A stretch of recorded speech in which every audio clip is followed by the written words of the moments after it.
Welcome to the class session. This is Pradeep, lecturer in political science, SCNR Government Degree College, Prodhutur. Today our topic is political parties in India. Before getting into the actual discussion, I have a disclaimer.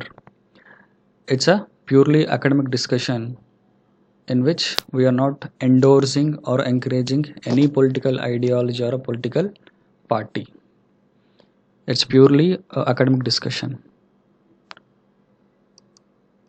Begin with learning objectives. Here we will come to know the meaning and role of a political party, nature of a political party in India, registration of a political parties in India, the benefit of being a political party. ఈ class యొక్క ఉద్దేశాలు కానీ చూసినట్లయితే రాజకీయ party అర్థము పాత్ర గురించి తెలుసుకోబోతున్నాము. తర్వాతే భారతదేశంలో పార్టీ వ్యవస్థ యొక్క స్వభావం ఎలా ఉంటుంది అనేది తెలుసుకుంటున్నాము. తర్వాత భారతదేశంలో రాజకీయ పార్టీల యొక్క నమోదు ప్రక్రియ ఎలా ఉంటుంది అనేది కూడా ఇక్కడ చర్చించుకోబోతున్నాం. తర్వాతి రాజకీయ పార్టీకి ఉండేటువంటి ప్రయోజనాలు కూడా మనం ఇక్కడ చర్చించుకోబోతున్నాం.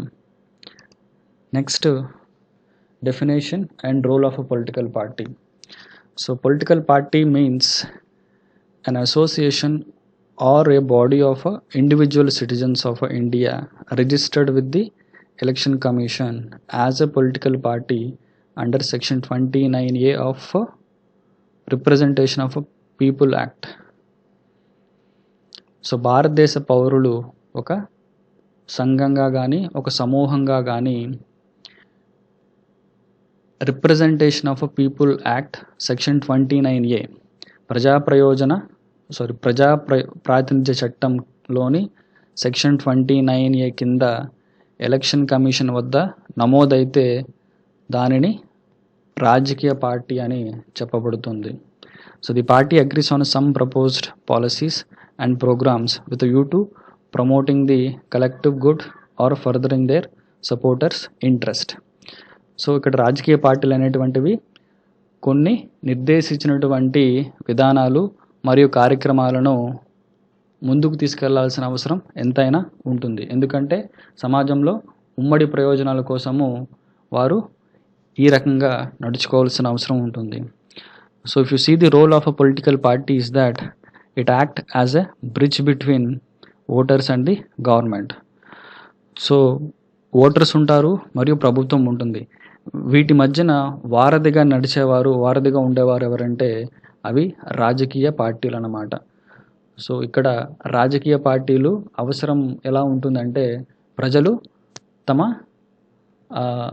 ఆకాంక్షలను నెరవేర్చేటువంటివి రాజకీయ పార్టీలు ఇక్కడ పనిచేస్తూ ఉంటాయన్నమాట. ప్రజలు రాజకీయ పార్టీలు అభ్యర్థులను ఎన్నుకొని ఆ రాజకీయ పార్టీ గెలుపొందినటువంటి అభ్యర్థులు చట్టసభలోకి వెళ్ళి వాళ్ళ ఆకాంక్షను నెరవేర్చడం జరుగుతూ ఉంటుంది. అది రాజకీయ పార్టీల యొక్క ప్రథమ పాత్రగా మనం చెప్పుకోవచ్చు. Next nature of political parties in India. భారతదేశంలో రాజకీయ వ్యవస్థ యొక్క స్వభావం గురించి మనము ఇక్కడ డిస్కస్ చేసుకుంటున్నాం. సో అందులో ఫస్ట్ది ఏంటంటే week and multi party opposition, era of a coalition governments. Third, we have a ideological commitment. Fourth, we have a increased communal and caste character, dynastic politics and personality cult, lack of internal democracy in most parties, groupism and opportunism within the parties, electoral alliance, and the use of extra constitutional means to remain in power. Next, we have opaque funding. Lastly, we have a populist nature of most parties. So firstly, we are discussing the weak and multi-party opposition. So ours is a democratic country. Everybody and anybody can contest the election, can form a political party, can have a voting right. So భారతదేశము ఒక ప్రజాస్వామిక దేశము. ఈ ప్రజాస్వామిక దేశంలో పౌరులకు రాజకీయ స్వేచ్ఛ అనేటువంటిది ఉండడం జరుగుతుంటుందన్నమాట. ఆ కారణం చేత ఇక్కడ ప్రజలకు రాజకీయ పార్టీలను జాయిన్ అయ్యే హక్కు ఉంది. ఎట్ ద సేమ్ టైం రాజకీయ పార్టీలను పెట్టుకునే హక్కు కూడా ఉంటుందన్నమాట. సామాన్య మానవులు కూడా రాజకీయ పార్టీలు పెట్టుకునేటువంటి ప్రక్రియ మనం ఇక్కడ చూస్తూ ఉంటాం. దానివల్ల ఏమవుతుందంటే మనకి ఇక్కడ ఒక ఎక్కువ స్థాయిలో అధికంగా రాజకీయ పార్టీలు అనేటువంటివి ఉంటూ ఉంటాయి. ఈ రాజకీయ పార్టీలు అనేటువంటివి కూడా ఎలా ఉంటాయంటే మెజారిటీ బలహీనంగాను మరియు బహు పార్టీ వ్యవస్థగా ఉంటూ ఉంటాయి. సో ఎక్కువ పార్టీల వల్ల అపోజిషన్ అనేటువంటిది అంత ఎఫెక్టివ్గా అంత సమర్థవంతంగా పని చేయదు అని చెప్పడం జరుగుతూ ఉంటుంది. ఇది ఒక రాజకీయ వ్యవస్థ యొక్క స్వభావంగా మనం చెప్పుకోవచ్చు అనమాట. So era of collusion governments. So సంకీర్ణ యుగం అనేటువంటిది ఇప్పుడు ఏ పార్టీలకు ప్రజలు విస్పష్టమైన తీర్పు ఇవ్వనప్పుడు రాజకీయ పార్టీలు ఒప్పందం ప్రకారము వాళ్ళు ప్రభుత్వాన్ని ఏర్పాటు చేయాల్సి ఉంటుందన్నమాట. రెండు పార్టీలు అంతకంటే ఎక్కువ ఒక కూటమిగా ఏర్పడి ఒక సంకీర్ణ ప్రభుత్వాన్ని ఏర్పాటు చేయడం జరుగుతూ ఉంటుంది. So this is the nature of a party system in India. Then we have a ideological commitments. Ideological commitments means except few parties like a BJP and communist parties, those are ideologically driven parties. Ideologically driven parties means they have ఒక సైద్ధాంతిక బలం ఉన్నటువంటి పార్టీలు అన్నమాట.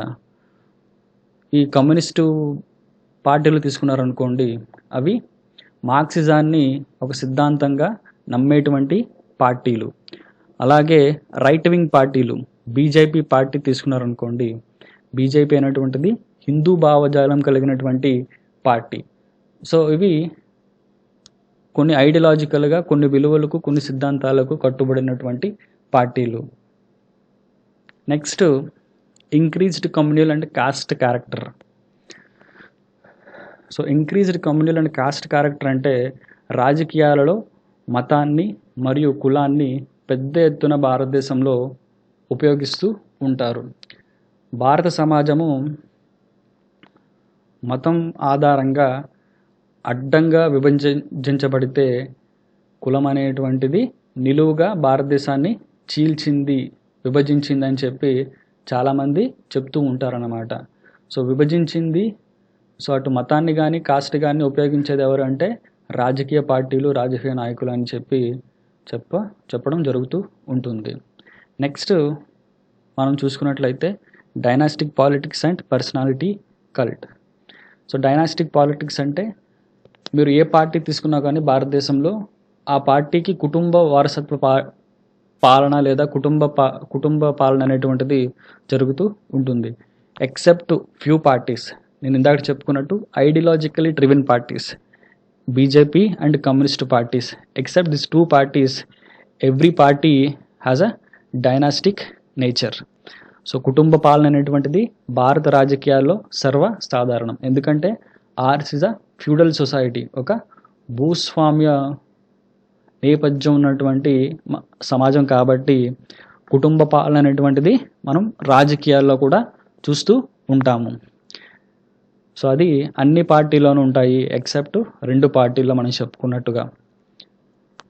తర్వాత personality cult అంటే ఒక వ్యక్తి చుట్టూ పార్టీ అనేటువంటిది నడుస్తూ ఉంటుందన్నమాట.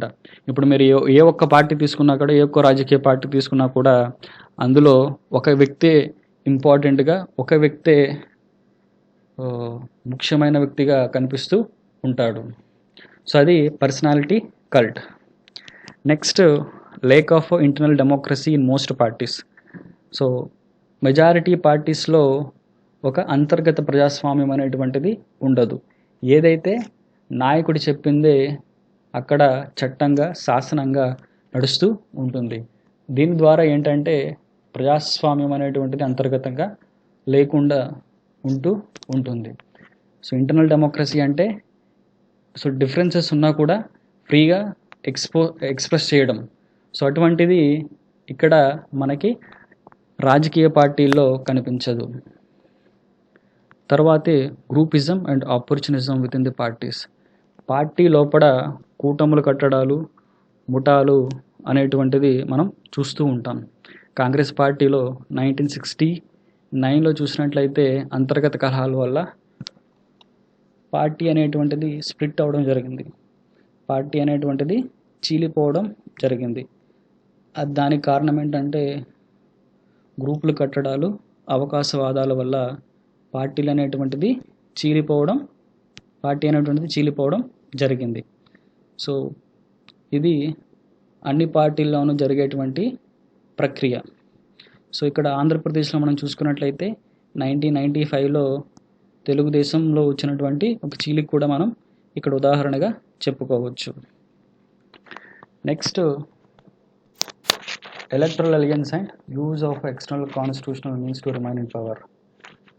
సో ఎలక్షన్ గెలిచిన తర్వాత ఒక నిర్దిష్టమైన తీర్పు రాకపోతే అప్పటి వరకు మిత్రపక్షాలుగా లేనటువంటి రాజకీయ పార్టీలు రాజకీయ ప్రయోజనాల కోసము లేదా ప్రభుత్వాన్ని ఏర్పాటు చేయాలనే ఉద్దేశంతో ఒక కూటమిగా ఏర్పడి వీళ్ళు అధికారాన్ని పంచుకుంటూ ఉంటారన్నమాట. At the same time use of external constitution means to remain in powers అంటే రాజ్యాంగేతర మార్గాలను ఉపయోగించి వీళ్ళు అధికారంలో ఉండడానికి రాజకీయ పార్టీలు రాజ్యాంగేతర పద్ధతులను అవలంబిస్తూ ఉంటాయి. ఉదాహరణ మనం చూసుకున్నట్లయితే గవర్నర్ వ్యవస్థ అనేటువంటిది మీరు రాజ్యాంగానికి విరుద్ధంగా ఉపయోగించబడుతున్నటువంటి వ్యవస్థ. సో రాష్ట్రాల పట్ల కేంద్రం చూపిస్తున్నటువంటి వివక్షకు మనం ఉదాహరణగా చెప్పుకోవచ్చు. నెక్స్ట్, ఒపెక్యూ ఫండింగ్ అంటే పారదర్శక లేనటువంటి నిధుల రాజకీయ పార్టీలకు ఫండింగ్ అనేటువంటిది ఒక పారదర్శకం లేమిగా వస్తూ ఉంటుంది. నెక్స్ట్ మనం చూసుకున్నట్లయితే populist nature of most parties. So అన్ని పార్టీలు కూడా ఇక్కడ పాపులిస్ట్ నేచర్ ఉంటాయన్నమాట. ఫ్రీబీస్ అంటే ఉచిత పథకాలు, అధికారం కోసము బడ్జెట్, రాష్ట్ర బడ్జెట్ కానీ కేంద్ర బడ్జెట్ కానీ ద్రవ్య ఒత్తిడిని మించి ఎక్కువ హామీల అమలు అనేటువంటివి ఇక్కడ మనం చూస్తూ ఉంటాము. మోస్ట్ పార్టీస్ ఇవి జరిగేటువంటి ప్రక్రియ. Populist nature of most parties అంటే ఇక్కడ అన్ని పార్టీల్లోనూ ఎక్కువ జరుగుతూ ఉంటుందన్నమాట. ఇక్కడ ఫిజికల్ డెఫిసిట్కి ఎక్కువ ఇంపార్టెన్స్ ఇవ్వరన్నమాట. అధికారంలోకి రావడం ఎక్కువ ఇంపార్టెంట్గా ఉంటుంది. దాన్ని వాళ్ళ లక్ష్యంగా చేసుకొని సాధ్యం కానటువంటి హామీలు ఇచ్చి వీళ్ళు అధికారంలోకి వస్తారు. సో దీనివల్ల అభివృద్ధి అనేటువంటిది కుంటుపడుతూ ఉంటుంది. అట్ ద సేమ్ టైం సంక్షేమం వల్ల ప్రజల్లో ఒక రకమైనటువంటి సోమరితనం అలవడే అవకాశం కూడా ఉంటుంది. Next, registration of political parties in India. So registration of political parties చూసినట్లయితే, so registration of political parties is govern by the provision of section 29 of the representation of the People's Act 1951. సో ప్రజా ప్రాతినిధ్య చట్టము 1951లోని section 29A అనే section registration of political పార్టీని govern చేస్తూ ఉంటుందన్నమాట. ఈ పర్టికులర్ సెక్షన్ కింద రాజకీయ పార్టీలు నమోదు కాబడతాయి. Next, a party seeking registration under the set section with the commission has to submit an application to commission within a period of 30 days following the date of its formation as per the guidelines prescribed by the Election Commission of India in exercise of a power conferred by Article 324 of the Constitution of India and Section 29A of the Representation of the People Act 1951. ఇక్కడ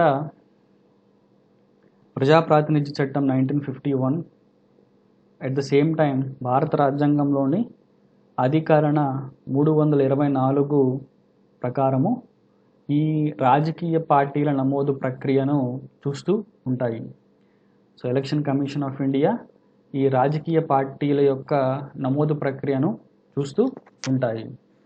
next మనం చూసుకున్నట్లయితే to eligible for a national political party of India, it secures at least 6% of the valid votes polled in any 4 or more states at a general election to the House of a People or to the State Legislative Assembly.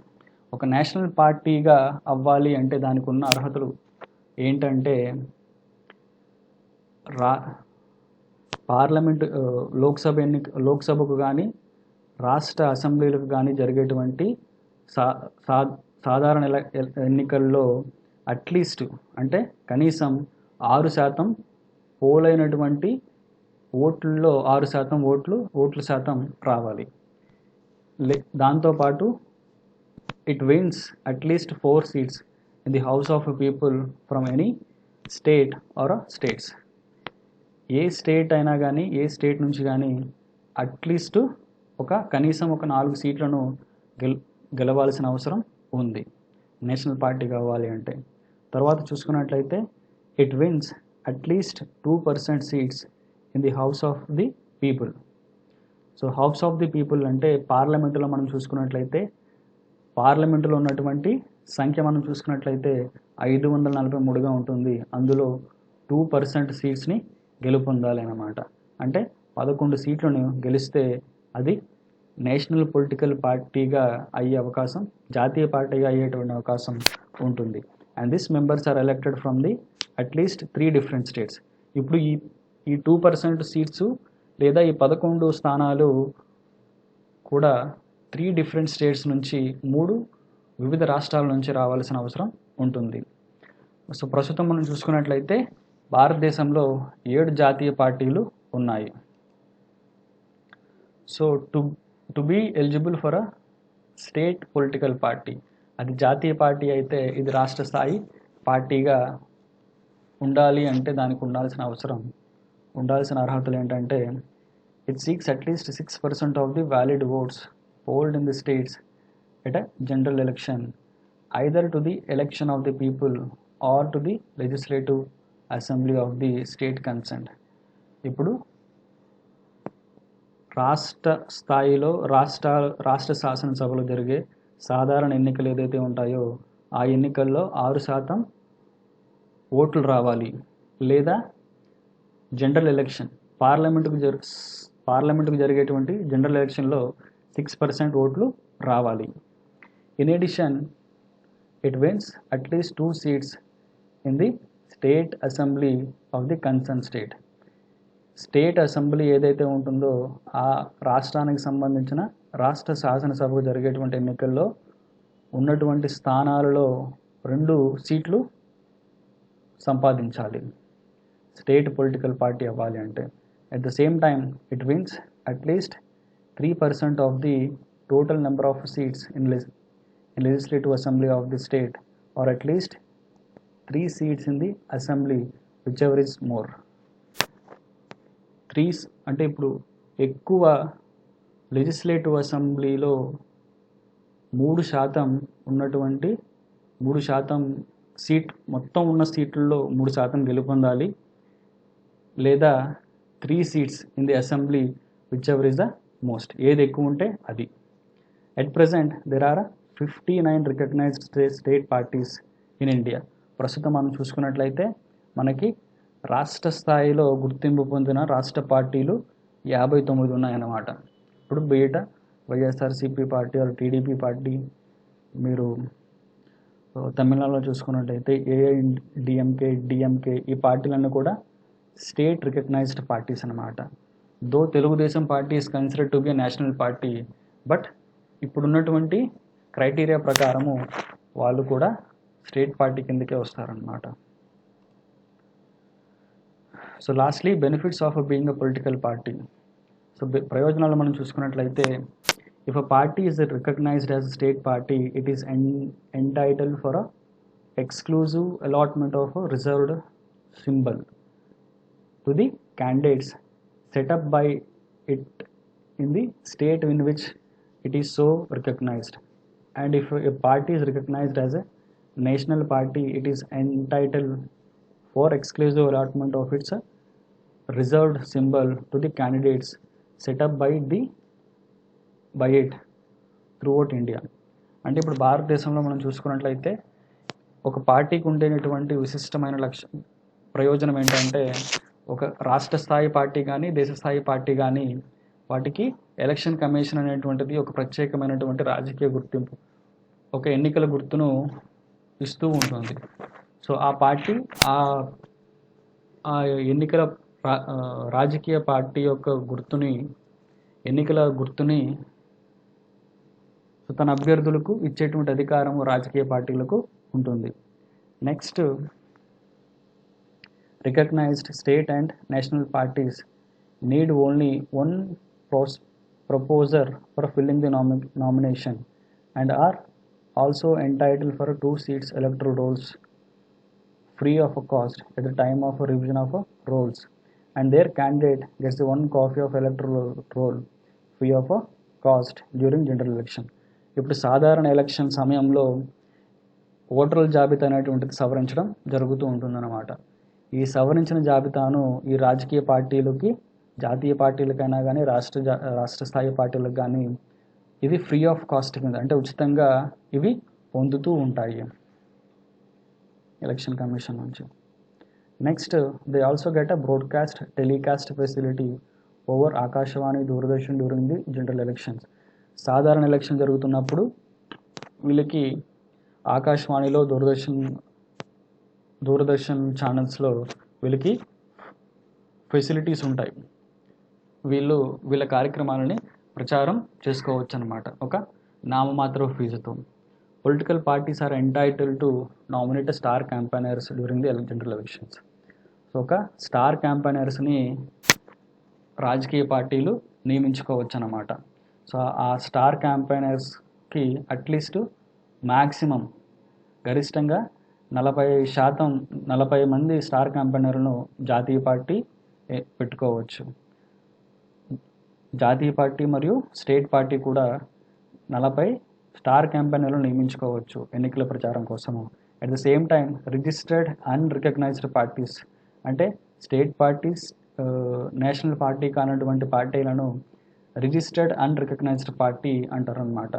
So అవి గరిష్టంగా 20 star క్యాంపెయినర్లను నియమించుకోవచ్చు. So వీరికి అయినటువంటి expenses ఏదైతే ఉన్నాయో, ప్రయాణపు ఖర్చులు ఏవైతే ఉన్నాయో అవి లెక్కలో చూపించుకోవాల్సిన అవసరం కూడా ఉండదు. సో లాస్ట్లో అదే చెప్పడం జరిగింది. The travel expenses of star campaigners are not to be accounted for in the election expense accounts of a candidate of their party. So party candidate యొక్క అకౌంట్స్లో ఈ స్టార్ క్యాంపెయినర్ల ప్రయాణానికైన ఖర్చుని చూపించనక్కర్లేదు. అది ఇక్కడ చెప్తున్నటువంటి point. So here we come to an end. మీకు ఏమైనా doubts ఉంటే you can feel free to ask. Thank you.